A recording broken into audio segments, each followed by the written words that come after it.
The Lord be with you. and with your spirit. A reading from the Holy Gospel according to Saint Matthew. Glory to you, O Lord. Jesus said to the chief priests and the elders of the people, "Hear another parable. There was a landowner who planted a vineyard, put a hedge around it, dug a winepress in it, and built a tower. Then he leased it to tenants and went on a journey. When vintage time drew near, he sent his servants to the tenants to obtain his produce. But the tenants seized the servants, and one they beat, another they killed, and a third they stoned. Again he sent other servants, more numerous than the first ones, but they treated them in the same way. Finally, he sent his son to them, thinking, they will respect my son. But when the tenants saw the son, they said to one another, this is the heir. Come, let us kill him and acquire his inheritance. They seized him, threw him out of the vineyard, and killed him. What will the owner of the vineyard do to those tenants when he comes? They answered him, he will put those wretched men to a wretched death and lease his vineyard to other tenants who will give him the produce at the proper times. Jesus said to them, did you never read in the scriptures, the stone that the builders rejected has become the cornerstone by the Lord? Has this been done? And it is wonderful in our eyes. Therefore I say to you, the kingdom of God will be taken away from you and given to a people that will produce its fruit. When the chief priests and the Pharisees heard his parables, they knew that he was speaking about them. And although they were attempting to arrest him, they feared the crowds, for they regarded him as a prophet. Sisters and brothers, the Gospel of the Lord. Praise to you, Lord Jesus Christ. Welcome sa Our Lady of Lasal at Quasay Parish, kung saan ayos lang umiyak at samahan tayo ng mahal na ina sa pag-iyak at sa pagdarasal pang maging maayos ang lahat. Isa po sa magagandang paraan ng pagbabasa at pagninilay ng banal na kasulatan ay yung tinatawag na paraan sa Ingles na typology. Typology. Simple po ang ibig sabihin po nito ay yung makita natin sa pagninilay at pag-aaral natin na may mga tao, bagay, pangyayari, sitwasyon in the Old Testament na katulad, although not exactly, ng mga bagay, tao, pangyayari in the New Testament. Especially as regards Jesus and His mission here on earth. Sa pagkatungkol naman doon ng New Testament. Tulad na lamang po ngayon sa ating mga pagbasang napakinggan. Sa ating unang pagbasa, nandun ang karakter ni Joseph. Hindi po ito yung Joseph na tatay o tumayong tatay ni Jesus, ha? Joseph the dreamer, although yung tatay ni Jesus ay nanaginip din. Basta, Joseph in the Old Testament. And then, Jesus in our gospel reading in the New Testament. Marami po silang pagkakapareho, although konti lang ang tatalakayin natin dito, in passing lang. At yung pagkakapareho nila, hindi exactly. Kasi yun naman ang function ng typology. Yung realidad sa Old Testament is just a foreshadowing, prefiguration of a much greater reality in the New Testament. Kasi wala naman ding papantay kay Jesus. Okay? Halimbawa po, si Joseph, pinakamamahal na anak ni Jacob. Samantalang si Jesus ay pinakamamahal ding anak, pareho. Pero hindi ng tao, kundi ng Diyos. Ng Diyos Ama. Ikalawa, si Joseph ay kinamuhian ng mga kapatid niya. Si Jesus ay kinamuhian din ng mga itinuring niyang mga kapatid niya, biologically and spiritually. Biologically, yung mga kamag-anakan, yung mga close relatives niya. Spiritually, tayong lahat ng mga niligtas niya. Ikatlo, Joseph was sold for 20 pieces of silver, while Jesus for 30 pieces. Ikaapat, inakala ng marami na patay na si Jose hanggang sa ito'y buhay pala. Samantalang si Jesus namatay talaga. At yan ay nalaman ng lahat hanggang sa siya'y uling nabuhay na. At huli, but certainly not the least, si Jose, sa kabila ng mga pangit na nangyari sa kanya, naging second in command pa rin siya sa Egypt. na siyang naging dahilan para mailigtas niya ang kanyang mga kababayan. Samantalang si Jesus, sa kabila ng mga mas pangit na nangyari sa kanya, ay naghari pa rin. Hari hindi lamang ng lupa kundi ng langit ng sandaigdigan upang mailigtas ang sangkatauhan. So, si Joseph, ang prefiguration, foreshadowing ni Jesus in the New Testament. Actually, hindi lang si Joseph. May iba pa.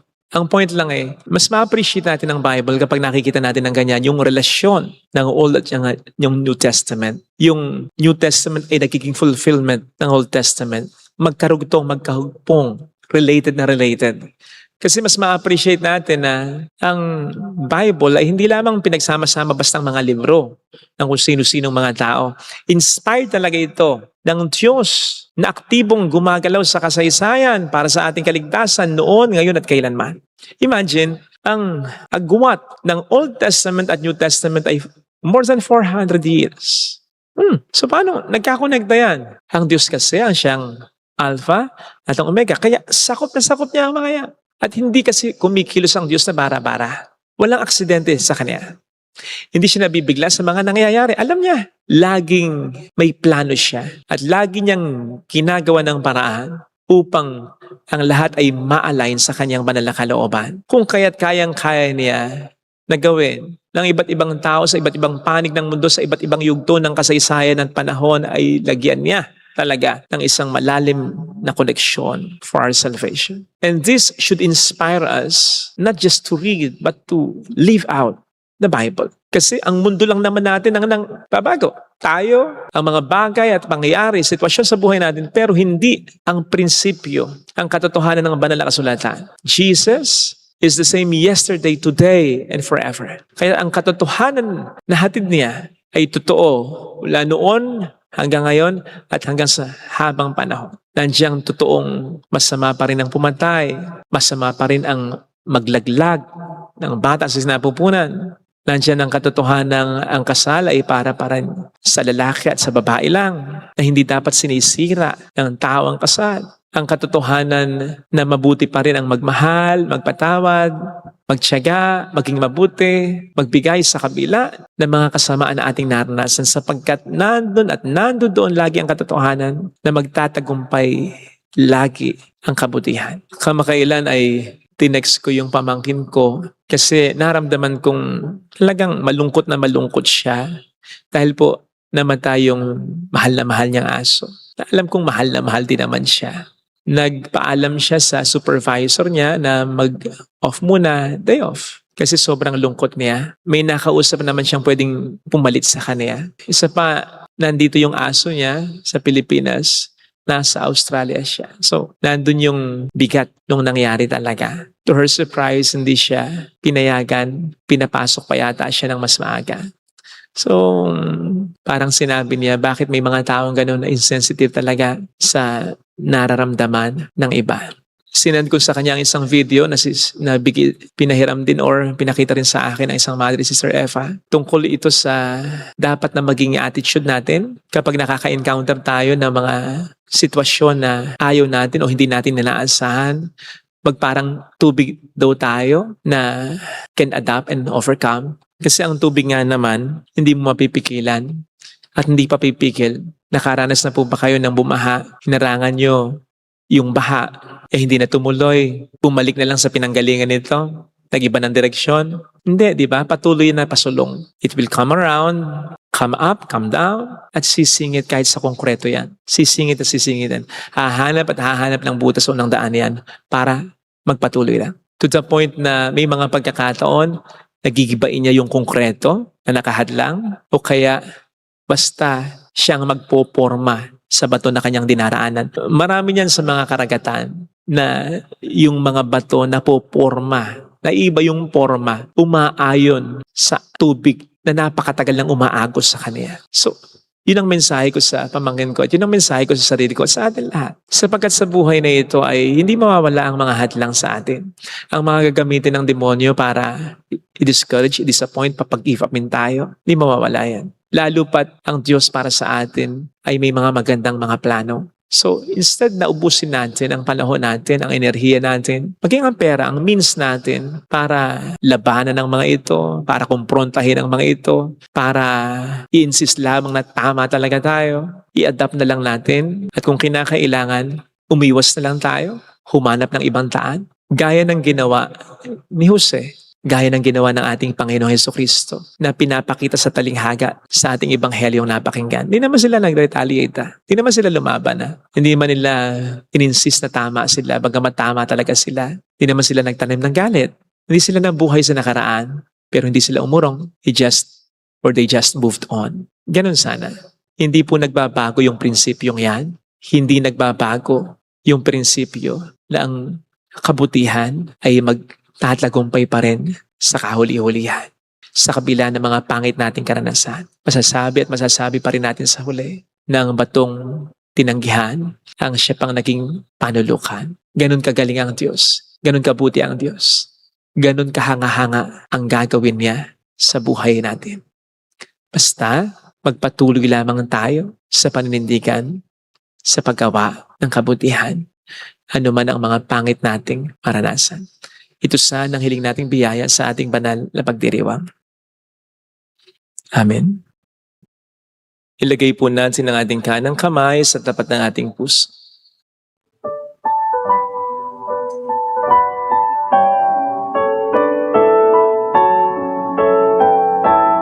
Awitin natin. Alam kong may magagawa ang Diyos.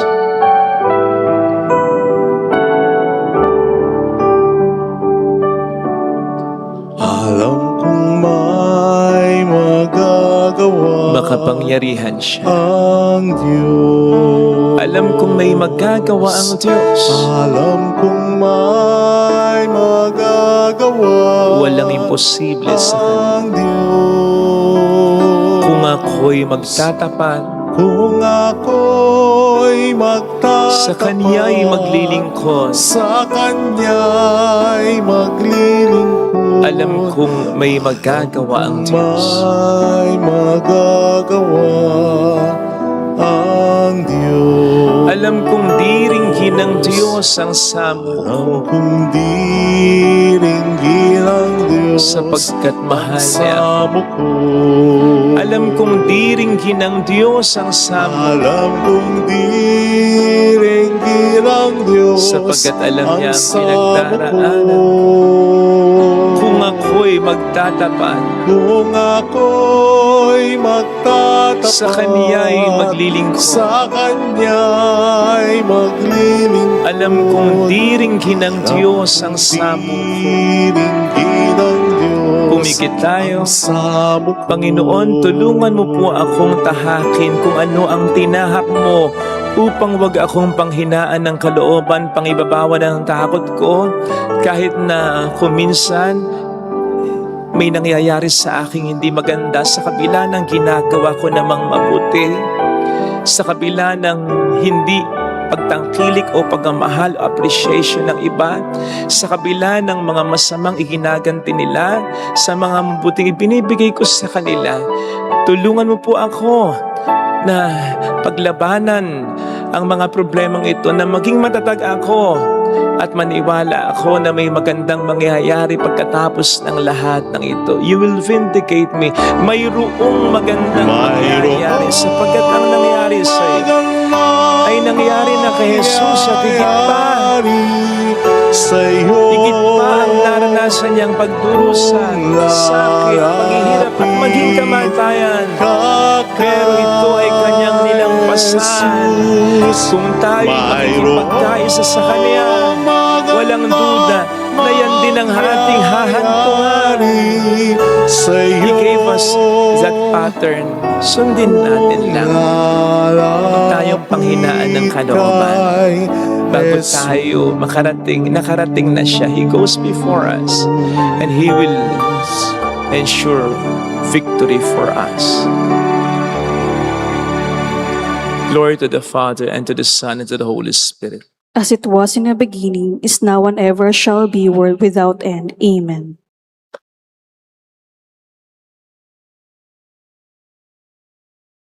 Offertory.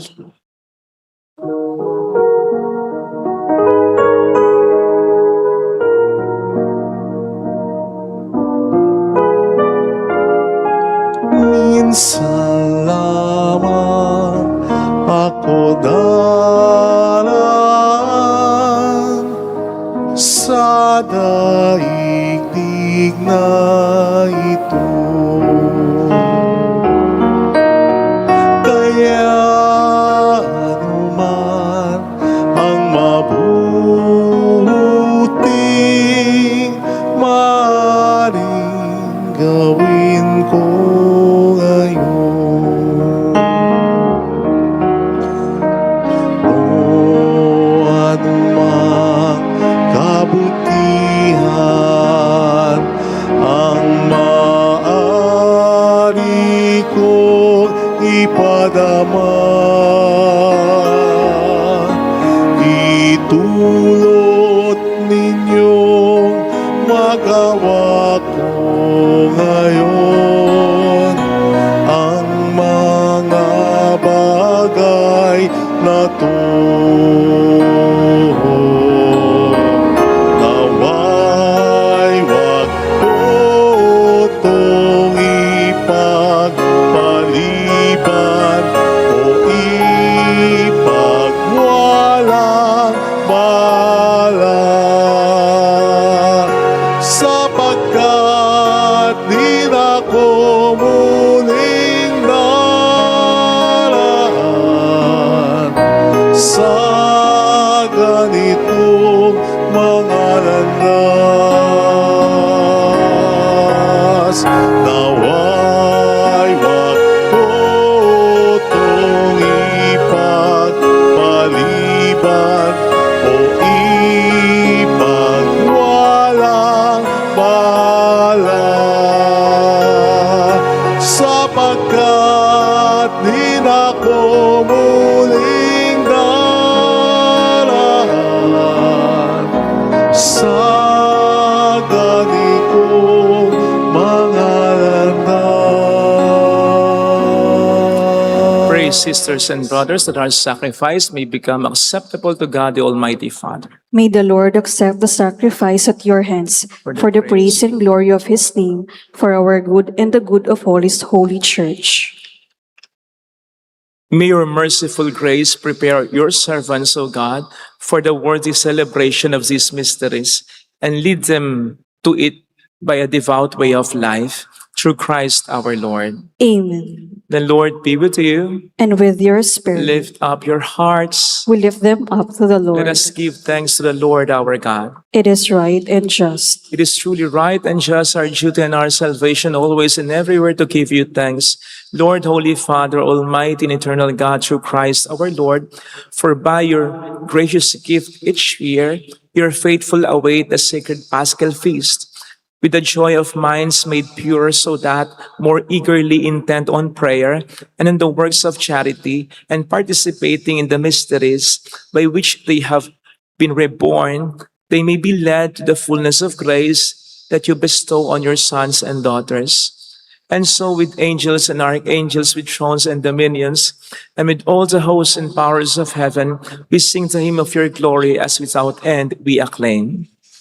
Holy, Holy, holy, Lord God of hosts, heaven and earth are full of your glory. Hosanna in the highest. Blessed is he who comes in the name of the Lord. Hosanna in the highest. you are indeed holy, O Lord, the fount of all holiness. Make holy, therefore, these gifts, we pray, by sending down your Spirit upon them like the dewfall, so that they may become for us the body and blood of our Lord Jesus Christ.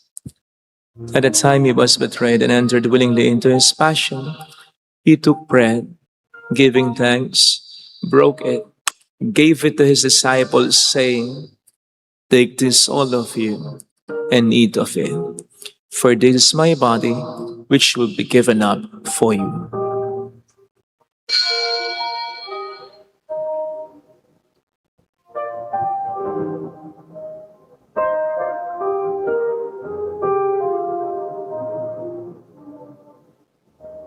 In a similar way, when supper was ended, he took the chalice, and once more giving thanks, gave it to his disciples, saying, Take this, all of you, and drink from it.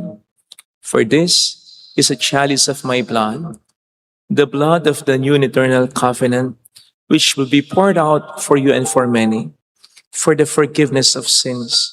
Do this in memory of me.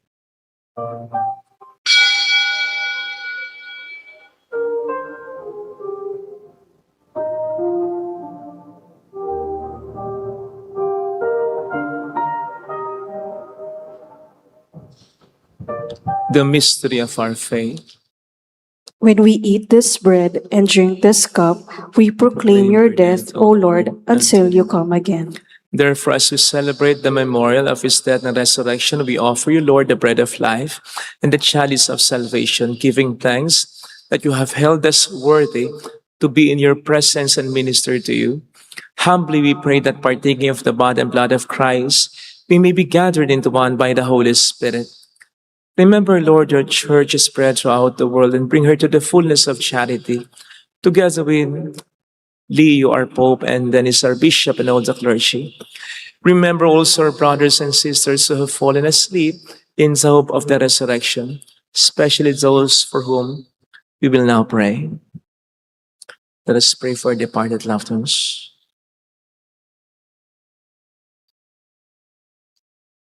And all who have died in your mercy, welcome them into the light of your face.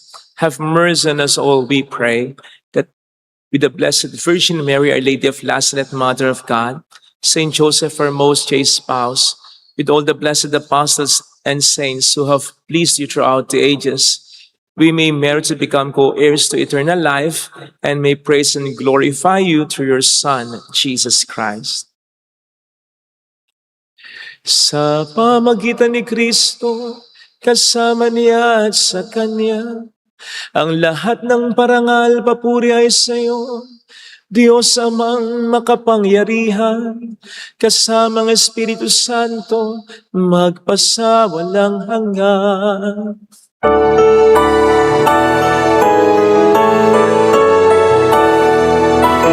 Amen. Amen.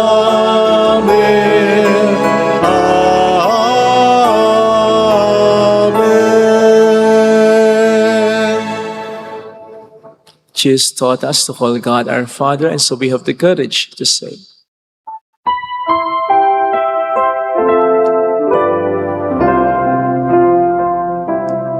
Our Father, who art in heaven,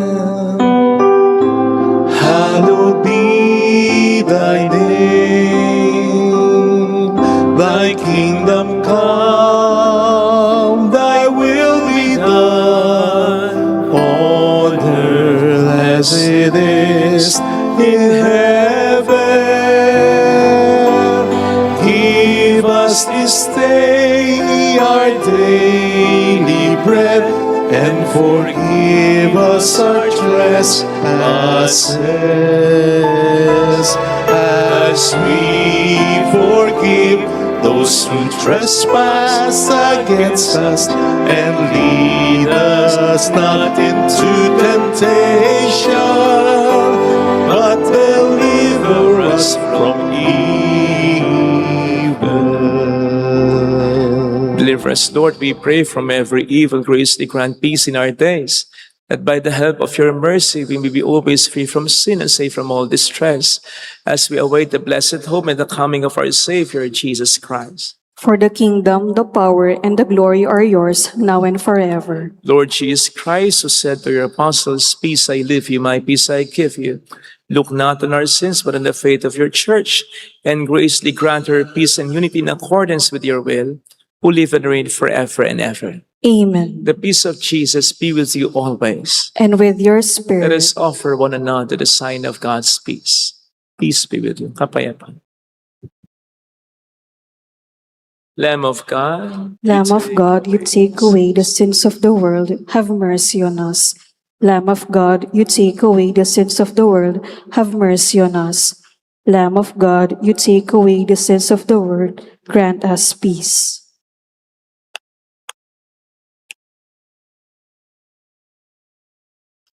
behold Jesus, The Lamb of God who takes away the sins of the world, happy are those invited to receive him. Lord, I am not worthy that it should enter under my roof, but only say the word, and my soul shall be healed.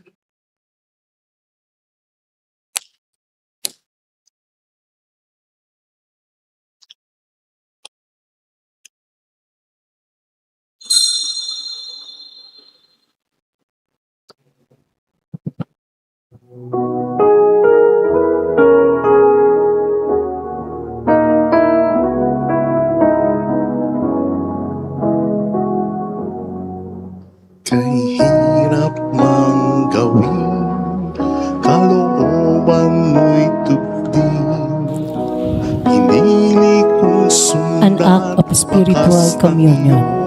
mga My Jesus, I believe that you are present in the most holy sacrament.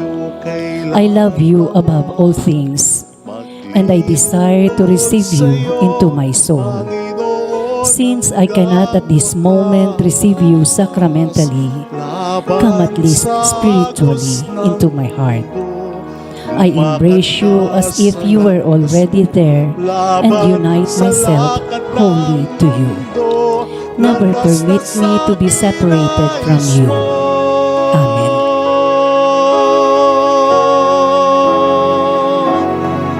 Sa iyong mga yapak, ako ay tatahak. Kahit tigib ng luha ang nilakaran mong landas, pasakit man at pusa, dulot ng mundo'y kamtan. Bawat bakas ng iyong mga yapak, bawat hakbang mo'y aking susundan.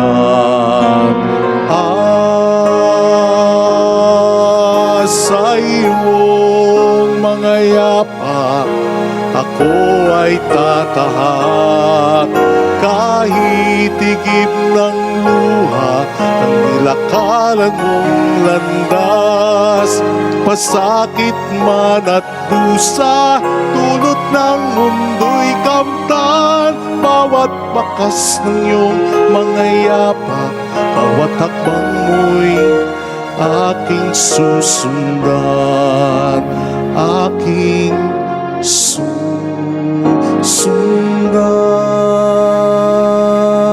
susundan.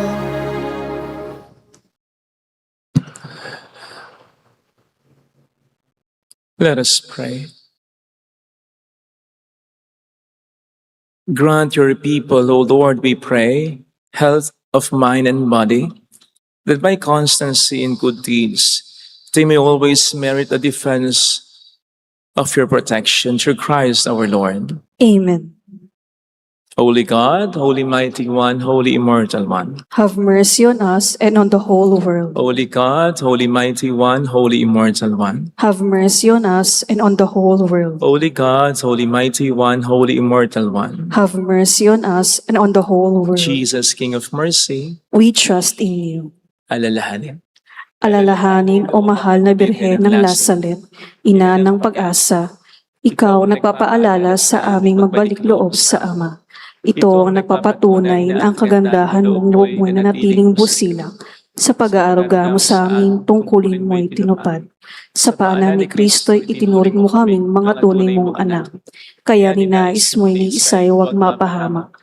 Maging sa iyong walang tigil na pananalangin, pati luhay pumatak. Huwag nawang mawala ng saysay ang iyong paghihirap. Hiling nawa namin sa iyo o aming inang liyag na matapos sa pakikibakan namin sa mundong ito at sa pananatili naming tapat kay Kristo. Sa kapurihan mo ay makibahagi kaming ganap upang kung nasaan ka ngayon ay mapanood din kaming lahat at ang kaganapan ng kalwatian Diyos sa may tuluyang matupad siya nawa. Mahal na Birhen ng Lasalet, tagapagkasundo ng mga makasalanan. Ipanalangin mo lang batid kaming mga dumudulog sa iyo. Marami pong salamat sa inyong pakikisa at sa mga tulong na binibigay po ninyo sa iba't ibang panig ng mundo na nakararating dito. Marami pong salamat. Ang Panginoon na pong bahala sa inyo. Lalo pat alam niya na marami po kayong natutulungan. Salamat po talaga. The Lord be with you. and with your spirit. And may Almighty God bless you and our families. In the name of the Father, and of the Son, and of the Holy Spirit. Amen. The Mass is ended. Go in the peace of our Lord Jesus Christ. Thanks be to God. Salamat din po.